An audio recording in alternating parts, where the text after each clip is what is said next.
രാവിലെ നേരത്തെ എണീച്ച് പോകണമെന്നായിരിക്കും പ്ലാനിങ് ഒക്കെ. പക്ഷേ പ്ലാനിങ് മാത്രം നടക്കുള്ളൂ, പോലുണ്ടാവില്ല. കണ്ടില്ലേ, 11:30 ആകാനായി. എന്തത് കുതിരേ. എന്തായാലും തൽക്കാലം ഇതെടുത്ത് പോവാം. അതൊന്നും ശരിയാവില്ലേ, ഞമ്മക്കിൽ പോകുന്നതാണ് നല്ലത്. അതാവും മയം കൊള്ളൂലേ. ഞാനുണ്ട്, റാശിയുണ്ട്. ഞങ്ങൾ നേരെ പോകുന്ന കോടഞ്ചേരിക്കാണ്. അവിടെ 1-2 ചെറിയ പരിപാടികളുണ്ട്. അത് കഴിഞ്ഞ് നീങ്ങാപ്പയും പോകാനുണ്ട്. അങ്ങനെ ഞങ്ങളോട് എത്തി. പാർക്കിംഗ് കിട്ടാത്തത് കൊണ്ട് ഇവിടെ നല്ല വണ്ടി വെച്ച് നടന്നു പോവുകയാണ്. നേരെ പോയൊരു ബാങ്കിലേക്കാണ്. കച്ചവടം തീരെല്ലാം വന്നിട്ട് ആരെയും കാണുന്നില്ല. സ്കൂൾ പോയ പോലും റാശി ഇങ്ങനെ ഒന്നും എഴുതിയിട്ടുണ്ടാവില്ല. കാര്യമായിട്ട് എന്തൊക്കെ എഴുതുന്നുണ്ട്. ഇവിടുത്തെ പരിപാടിയൊക്കെ കഴിഞ്ഞ് നേരെ ഞങ്ങൾ ഈങ്ങാപ്പയൊക്കെ വിട്ട്. വലിയ ഉസാറിൽ തറ കെട്ടിപ്പോയൊരു കാര്യമില്ലല്ലോ, അത് നനയ്ക്കണ്ടേ. നേരെ ബക്കറ്റിൽ വെള്ളം നിറച്ച് വന്ന് ഇങ്ങനെ നനയ്ക്കൽ തുടങ്ങി. മഴക്കാലം എന്ന് പറഞ്ഞിട്ടൊന്നും കാര്യമില്ല, സിമെൻറ്റ് കട്ടക്ക് നല്ല ദാഹം ഉണ്ടായിരുന്നു. ഈ കാണുന്ന സാധനം മൊത്തം എടുത്ത് ഇതിൻ്റെ ഉള്ളിൽ കൊണ്ടുവരണം, അതാണ് നമ്മൾ അടുത്ത പരിപാടി. അങ്ങനെ യൂണിഫോമൊക്കെ മാറ്റി വന്ന് പരിപാടി എടുത്ത് തുടങ്ങി. കൊട്ട ചെറുത് വാങ്ങിയത് റാശി നടന്നപ്പോഴേ പറഞ്ഞാണ്. കൊട്ട വലുതായ കൊണ്ട് പണി ഏകദേശം വേഗം തീരാനായി. ഇത് കഴിഞ്ഞിട്ട് നമുക്ക് ആത്തുണ്ട് കുറച്ച് പണി.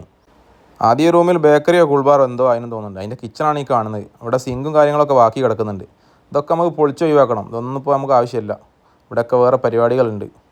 ഇറ്റാന്ന് ഉണ്ടാക്കാനുള്ള പണി പൊളിക്കാനില്ലാത്തതും കൊണ്ട് പണി വേഗം കഴിഞ്ഞ്. പണി തുടങ്ങിയപ്പോൾ പകലായെങ്കിലും ഇപ്പോൾ രാത്രി അയക്കുന്നത്. അപ്പോൾ അത്രയൊക്കെ ഉള്ളൂ ഇന്നത്തെ പരിപാടി.